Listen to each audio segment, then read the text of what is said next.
मेरी शादी की रात थी। मैं अपने कमरे में बैठी थी और मेरे पति दीपेश का इंतजार कर रही थी कि अचानक से कमरे का दरवाज़ा खुला। मैं सिमट कर बैठ गई। मुझे लगा कि दीपेश आया होगा, क्योंकि सारी रस्में पूरी हो चुकी थी और मेरी ननंदें मुझे कमरे में बिठाकर कमरे से बाहर गई थी। वह कह रही थी कि कुछ ही देर में भाई कमरे में आएंगे। इसलिए जब दरवाज़ा खुल के बंद हुआ तो मैं सिमट कर बैठ गई और शर्म के मारे दरवाजे की तरफ नहीं देखा था। नज़र झुकाए ही बैठी हुई थी कि जब मुझे कदमों की चाप सुनाई दी। कुछ ही देर में वह मेरे सामने बैठ गया। इससे पहले कि मैं अपनी नज़रें उठाकर सामने बैठे अपने पति को देखती, एक मर्दाना हाथ मेरी तरफ बढ़ा था। मुझे लगा शायद दीपेश का है और वह मुझसे मेरा हाथ मांग रहे हैं। मैंने अपना हाथ उसके हाथ पर रख दिया तो वह जो कोई भी था जोर जोर से हंसने लगा। जब मैंने सामने देखा तो मेरा छोटा देवर था। मैंने एकदम अपना हाथ उसके हाथ से पीछे किया और पीछे हट गई। मेरी इस घबराहट को देखकर भी वह हंसने लगा। कहने लगा, आप क्या समझी थी, दीपेश भाई आए हैं। मुझे उसकी हरकत बड़ी अजीब लगी। कमरे में उस वक्त मैं मौजूद थी। दुल्हन बनी बैठी थी। उसका क्या काम था कि मेरे कमरे में दाखिल होकर दरवाज़ा बंद करके मेरे सामने बैठकर मेरे सामने अपना हाथ बढ़ाया था। मैंने कहा कि क्या बदतमीजी थी। कहने लगा, लो मैं तो अपने नेक लेने आया हूँ। हमारे यहाँ यह रस्म होती है कि दूल्हा से पहले दूल्हा का भाई कमरे में आता है और भाभी से उसकी ख्वाहिश के मुताबिक तोहफा देती है। मुझे उसकी हरकत बहुत बुरी लगी थी, लेकिन फिलहाल मैंने अपना पर्स पकड़ा और कहा, बोलो कितने पैसे चाहिए तुम्हें। वह हंसने लगा। कहने लगा, पैसे वैसे नहीं चाहिए मुझे, वो मेरे पास बहुत हैं। अक्सर तो हमारे यहाँ देवर पैसे ही मांगा करता था और पैसे ही दिए जाते हैं। मैंने कहा, फिर क्या चाहिए तुम्हें। वह कहने लगा। आप उसकी यह बात सुनकर मैं तो अगला सांस लेना ही भूल गई थी। ये क्या बदतमीजी थी। एकदम ही उसकी नज़रों की वार मुझे अपने चेहरे पर महसूस होने लगी। मैंने कहा, क्या मेरा लहजा कुछ बुलंद हुआ था। तो वो हंसने लगा। कहने लगा, आप बहुत खूबसूरत हैं भाभी। मुझे तो भाई की किस्मत पर नाज आ रहा है। भाई की रंगत सांवली और अब बिल्कुल गोरी चिट्टी गुड़िया जैसी। फिर अपना चेहरा मेरे चेहरे के बिल्कुल करीब करके कहने लगा, वैसे आपको भाई में नज़र क्या आया था जो आपने हाँ कर दी। क्या शादी से पहले भाई की तस्वीर भी देखी थी आपने, या आपके साथ आपके घर वालों ने ज़बरदस्ती की थी। उसकी इस किस्मत की बातें मुझसे खींच कर रही थी।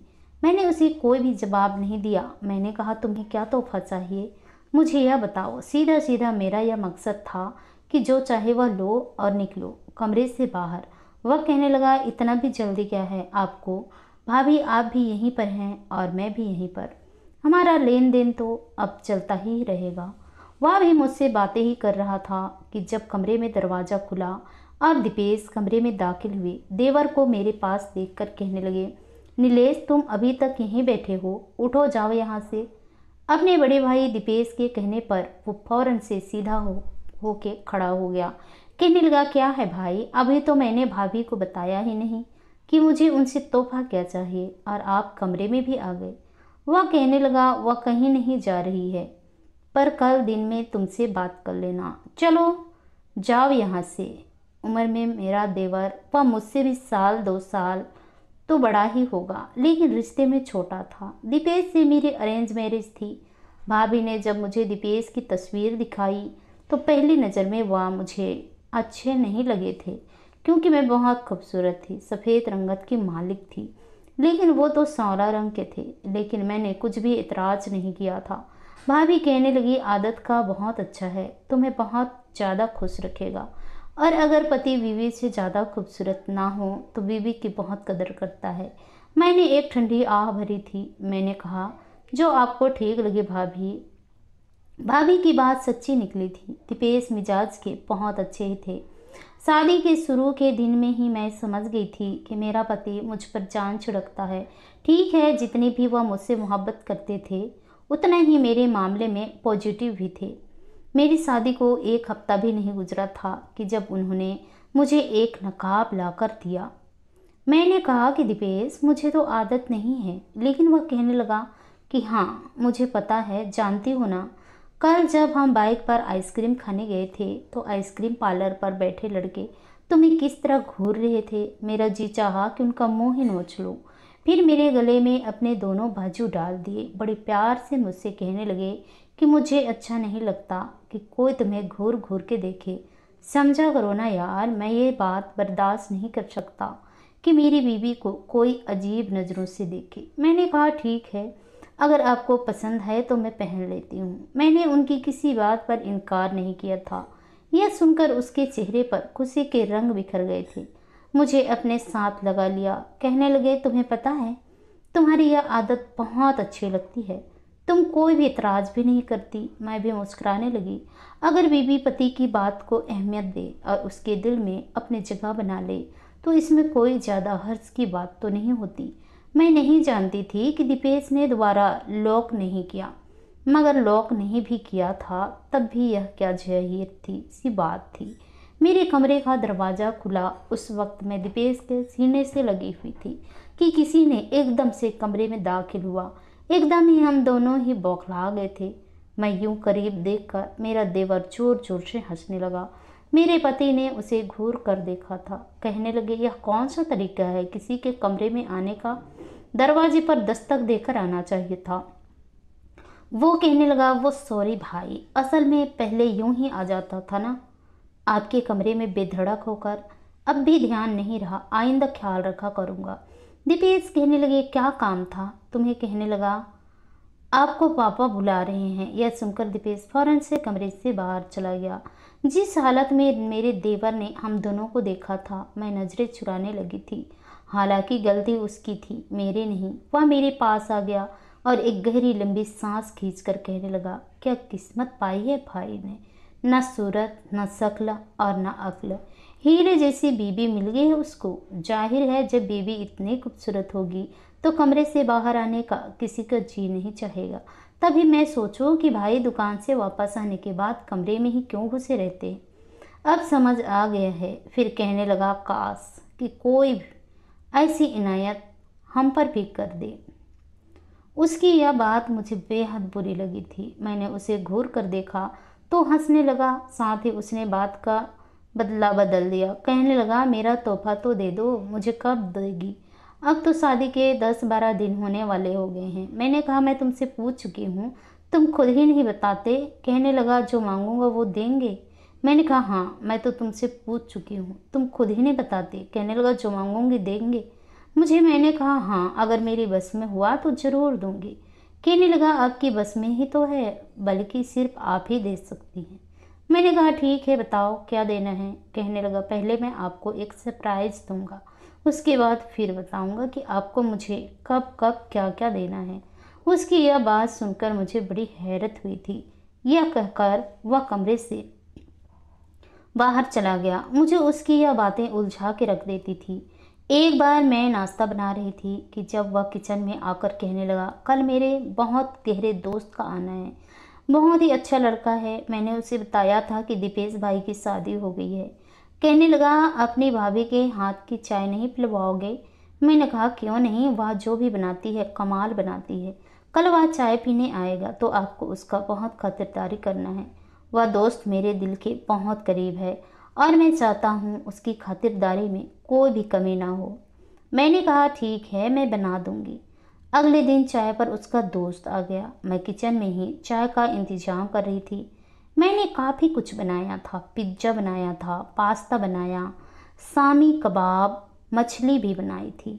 चाय का मैंने अच्छा इंतजाम कर लिया था, लेकिन मुझे दीपेश ने मना किया था कि मैं न किसी भी गैर मर्द के सामने ना जाऊं। इसलिए मैंने ट्रे में पूरा सामान रखा और ड्राइंग रूम का दरवाज़ा खटखटा दिया। मुझे लगा था कि मेरा देवर पूछने के लिए आएगा तो कहूँगी कि ट्रे अंदर ले जाओ, लेकिन उसने अंदर से यह आवाज़ दी। कहने लगा भाभी अंदर आ जाइए, यह भी आपका देवर ही है, कोई गैर नहीं है, आ जाइए आ जाइए अंदर। मैं अंदर नहीं जाना चाहती थी, लेकिन वह बाहर आ ही नहीं रहा था। उस वक्त मेरी सास भी घर पर नहीं थी और ननंद अपने कमरे में ही थी। मैंने अच्छे तरीके से दुपट्टा सर पे ओढ़ा और कमरे में दाखिल हो गई, लेकिन जैसे ही मैं अंदर गई सामने बैठे शख्स को देखकर मेरे होश उड़ गए थे। उसे देखकर मैं अगला सांस लेना भूल गई थी। मुझे देखकर उसकी भी हालत ऐसी ही थी। फौरन से खड़े हो गया। मेरी हालत थी कि समझ नहीं पा रही थी कि क्या करूं क्या ना करूं। मैं फौरन से बाहर निकलने लगी, लेकिन मेरा देवर ने मेरा हाथ पकड़ लिया। कहने लगा, यह क्या तरीका है भाभी? अरे मेहमान हैं, मिलोगे नहीं? अब इतना भी अजनबी नहीं है आप। आपके लिए देवर की बात ने तो मेरे होश उड़ा दिए। मैं चाहती थी कि वह मेरा हाथ छोड़े और मैं कमरे से बाहर चली जाऊं, लेकिन वह मेरे हाथ नहीं छोड़ रहा था। कहने लगा, इनको तो जानती है ना, मुझे इसका परिचय कराने की ज़रूरत तो नहीं है। फिर अपने दोस्त से कहने लगा, रवि, यह है मेरी खूबसूरत सी भाभी, तुम तो अच्छे तरीके से इसको जानते हो। मैंने बड़ी मुश्किल से अपना हाथ छुड़वाया था और कमरे से बाहर निकल गई। सीधा कमरे में गई थी। मेरा दिल जोर जोर से धड़क रहा था। मेरी सांसें यूं धड़क रही थी जैसे मैंने मीलों की दूरी तय की हो। मैंने धड़ल्ले से दरवाज़ा बंद किया था। अभी तक मुझे कमरे के बाहर मेरे देवर के हंसने की आवाज़ें आ रही थी। वह कह रहा था कि भाभी, आप ऐसे कैसे अपने कमरे में जा सकती हैं? यह तो ठीक बात नहीं है। बाहर मेहमानों को खाना तो सर्व करें। मैं अपने कानों पर हाथ रख चुकी थी। मुझे लगा था कि यहीं पर जमीन फटे और इसमें दफन हो जाऊं। मैं दिल ही दिल धड़कन में अपने कानों से सुन रही थी। वही दरवाजे से टेक लगाए फर्श पर बैठ गई और कानों पर हाथ रखकर यही दुआ करने लगी कि ये भगवान, ये सब कुछ ख्वाब हो, इसमें कुछ भी हकीकत ना हो। अगर यह सब कुछ हकीकत है तो मेरी ज़िंदगी बर्बाद हो जाएगी। मैं गहरे सांस ले रही थी, खुद को नॉर्मल करने की कोशिश करने लगी। जब दिमाग काम करने लगा तो मैं सोच में पड़ चुकी थी। रवि यहाँ तक कैसे आया था? मेरे दिमाग में देवर की बातें घूमने लगी थी। वह मुझसे कह रहा था कि आज उसका बहुत खास दोस्त आने वाला है, और अब जब उसका दोस्त आ चुका था तो वह रवि निकला। यकीनन मेरी और रवि के बारे में मेरा देवर और भी बहुत कुछ जानता था। मैं तो यह सोच सोच कर पागल हो चुकी थी। पूरा वजूद पसीने से सराबोर हो चुका था। कुछ ही देर बाद घर में बिल्कुल खामोशी छा चुकी थी। दीपेश भी घर में आ चुके थे। उनके आने के बाद ही मैंने दरवाज़ा खोला था।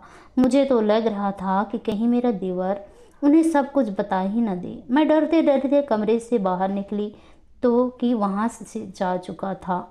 खाना यूं ही पड़ा था, शायद उसने कुछ नहीं खाया था। जैसे ही रवि ने मुझे देखा तो वह फौरन आंख दबाकर दीपेश के कंधे पर हाथ रखकर कहने लगा कि भाई, आज भाभी ने बड़ी ही गैर हरकत की है। जानते हैं, आज आपकी बीवी की वजह से मुझे कितनी शर्मिंदगी उठाना पड़ी है। दीपेश माथे पर जोर डालकर मुझे देखने लगे, फिर देवर से बोलने लगे, क्यों, क्या कर दिया तुम्हारे भाभी ने? मेरे तो जिस पर जैसी सीटियाँ रेंगने लगी थी। और कहने लगा कि आज मेरा दोस्त आया था, दूसरे देश से खास दावत दी थी चाय हमारे यहाँ पीने, मगर भाभी ने ट्रे लाकर वहीं पर रख दिया। फिर न जाने उन्हें क्या हुआ कि सब कुछ वहीं छोड़कर वहाँ से भाग निकले। अब भला बताइए, वह मेहमान है, क्या सोचेगा कि यहाँ के लोगों को मेहमान नवाजी करना नहीं आता। अगले ही पल दीपेश गुस्से से देवर को घूरने लगे। कहने लगा कि तुमने अपनी भाभी को उसके सामने आने ही क्यों दिया? तुम खुद सब कुछ कर ले जा सकते थे। जब हमारी बहनें हमारे दोस्तों के सामने नहीं जाती तो तुम्हारी भाभी क्यों गई? मेरा देवर उल्टा डांट खाकर खामोश हो चुका था। फिर कहने लगा कि सॉरी भाई, आइंदा ऐसे नहीं होगा। दीपेश कमरे में आ चुके थे। बार बार मेरा देवर बातों ही बातों में दीपेश को अपने कमरे में ले जा रहा था। मुझे तो ऐसे नज़रअंदाज कर रहा था जैसे मैं मौजूद ही नहीं हूँ। आखिर उसे मेरे और रवि के बारे में उसको बता दिया तो इससे आगे तो मैं कुछ सोच भी नहीं सकती थी। दरअसल अगर आज से कुछ महीने पहले देखा जाए तो मैं यूनिवर्सिटी में पढ़ती थी, लास्ट सेमेस्टर चल रहा था और पिछले 4 सालों से मैं रवि एक ही फील्ड में पढ़ाई कर रही थी। अक्सर हमारी मुलाकात हो जाती थी, बातें हो जाती। हमारे फ्रेंड्स का ग्रुप था जिसमें मैं और रवि भी शामिल थे। जाने कब धीरे धीरे हमारी दोस्ती मोहब्बत में बदलने लगी, हमें पता ही नहीं चला। हमारे लास्ट सेमेस्टर के पेपर होने वाले थे जब रवि ने मुझसे अपनी मोहब्बत का इजहार किया था। मैंने उसकी मोहब्बत को अपने सराखों पर रखा था, मगर असली बात यह थी कि मैं बाकी लड़कियों जैसी नहीं हूँ, ना ही मैं चाहती हूँ कि हमारे इस मोहब्बत को कोई रंग दे गलत। अगर आप सच में मुझसे मोहब्बत करते हैं तो आप जल्द से जल्द मेरे घर रिश्ता भेजें ताकि हम अपने इस प्यार को एक नाम दे सकें। रवि ने भी हामी भर ली थी, लेकिन चंद दिन बाद वह बिल्कुल गायब हो गया। मैं जो उसकी खातिर बिल्कुल दीवाने सी हो चुकी थी, अचानक से उसके गायब होने पर मैं परेशान हो चुकी थी। उसके कई दोस्तों से पूछा, उसके नंबर पर कॉल की, मगर सब कुछ बेकार जा रहा था। न जाने वह अचानक कहाँ गायब हो चुका था। पेपर्स के बाद तो यूनिवर्सिटी आना जाना भी बंद हो गया था। मेरी सहेलियां मुझसे कहने लगी कि वह तो शायद धोखेबाज निकला, बस तुमसे अपनी मोहब्बत का इकरार करवाना चाहता था। वक्त गुजरी और कुछ नहीं, मैं जो उस पर दिल हार बैठी थी, यह हकीकत सुनने के बाद बहुत रोई, मगर फिर यह सोच कर सब्र कर लिया कि ऊपर वाला ने मेरे नसीब में कुछ और सोच रखा होगा। पढ़ाई खत्म होने के बाद मेरे माँ पापा मेरा रिश्ता देखने लगे और मेरी शादी हो गई। मैं दिलो जान से दीपेश को अपना चुकी थी। मैंने सब कुछ भुला दिया था। मुझे अब सिर्फ और सिर्फ दीपेश से ही हर रिश्ता रखना था। लेकिन आज जो कुछ हुआ था, मेरा गुजरा हुआ अतीत फिर मेरे सामने आकर खड़ा हो चुका था। उस दिन तो मेरे देवर ने दीपेश को कुछ नहीं बताया, लेकिन अगले दिन जब मेरी सास अपने कमरे में आराम कर रही थी, मेरी ननद कॉलेज गई थी और मैं घर की सफाई में लगी थी, तो मेरे देवर मेरे पास आया। सीटी बजाते हुए आकर मेरे पास में खड़ा हो गया। मैं सटपट चुकी थी। कहने लगा, क्या हुआ भाभी? अपने पुराने आशिक से मिलने में इतनी कतरा क्यों रही थी? उसके मुंह के शब्द मुझ पर किसी बम की तरह गिरे थे। मैं कहने लगी कि बंद करो अपनी बकवास, यह सब कुछ क्या कह रहे हो तुम? मैं नहीं जानती किसी भी रवि को, समझे? आइंदा के बाद तुमने अगर मेरे बारे में इस तरह की बात की तो मैं तुम्हारे भाई को बताऊंगी। तुम बहुत फ्री होते जा रहे हो। मेरे साथ मेरी बात पर अपने मोबाइल पर उंगलियां फेरते हुए मोबाइल की स्क्रीन मेरी तरफ कर दी। जो कुछ मैंने स्क्रीन पर देखा था, मेरे तो जैसे पैरों के नीचे जमीन निकल चुकी थी। यह तो मेरी और रवि की तस्वीर थी। यूनिवर्सिटी में हम सभी फ्रेंड्स के ग्रुप में यह तस्वीर बनाई गई थी। मैं और रवि उस वक्त एक दूसरे के पास बैठे मुस्कुरा रहे थे। इस तस्वीर को क्रॉप करके सेव किया गया था। देवर कहने लगा कि यह आप ही है ना रवि के साथ? अगर यह तस्वीर भाई को दिखा दूं तो जानती हैं क्या होगा? भाई तो कितने पॉजिटिव हैं आपको लेकर, भला आप क्या बनेगा? फिर आपका तो पत्ता ही कट जाएगा। इस घर में बस बेबस हो चुकी थी। देवर के पास हाथ जोड़कर कहने लगी, ऐसा मत करो, तुम जो कहोगे मैं करने को तैयार हूँ, बस मेरे साथ ऐसा मत करो। यह सुनकर वह मुस्कुराया और कहने लगा, क्या आप जानना चाहती हैं ना कि मैं आपसे क्या चाहता हूँ? तो बस फिर आप मेरी हर बात मानोगी। मैं उसकी तरफ हैरत से देख रही थी कि ना जाने वह मुझसे क्या डिमांड करता है। तो देवर कहने लगा, आज रात भाई को सुलाने के बाद आप मेरे कमरे में आएंगी। मेरी आंखें हैरत से भर गई। मैं कहने लगी कि मैं ऐसा नहीं कर सकती हूँ। मैं तुम्हारे कमरे में क्यों आऊँ? मगर वो कहने लगा, अगर मेरे भाई के साथ रहना चाहती हैं तो मुझे खुश कर रखना पड़ेगा, वरना अच्छा नहीं होगा। मैं तो बेबस हो चुकी थी। उस रात जैसे दीपेश सोए, मैं डरते डरते उठ के देवर के कमरे में गई थी। वह सिगरेट पी रहा था। मुझे अपने सामने बिठाकर चुभती नज़रों से देखने लगा। मैं डर रही थी, लेकिन अगर कोई मुझे इसके कमरे में देख लेता तो मुसीबत हो सकती थी। वो कहने लगा, कभी अकेले में मिलिए मुझसे। मैं नज़रों ही नज़रों में उसे कहती रही कि प्लीज़ उनको कुछ मत बताना। जैसे ही उसे मौका मिलता मेरे करीब आने की कोशिश करता। कभी मेरा हाथ पकड़ लेता तो कभी मेरी कमर सहलाता था। वह तो मुझे ब्लैकमेल करने लगा था। रवि को मैं अच्छा लड़का समझती थी, मगर वह मुझसे यूं बदला लेगा मैंने कभी सोचा भी नहीं था।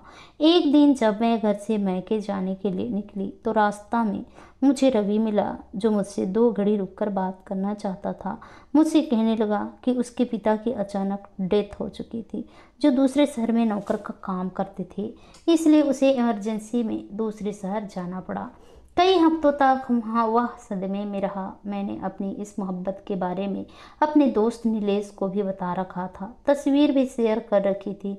जब सदमे से निकला और मुझसे मिलने आया तो मेरी शादी हो चुकी थी, लेकिन उसे नहीं पता था कि मैं नीलेश की भाभी बन चुकी हूँ। जब मैंने उसे बताया कि उस तस्वीर को लेकर नीलेश ब्लैकमेल कर रहा है तो वह भी बहुत गुस्से में आ चुका था। कहने लगा, यह मेरी मोहब्बत बड़ी पवित्र थी।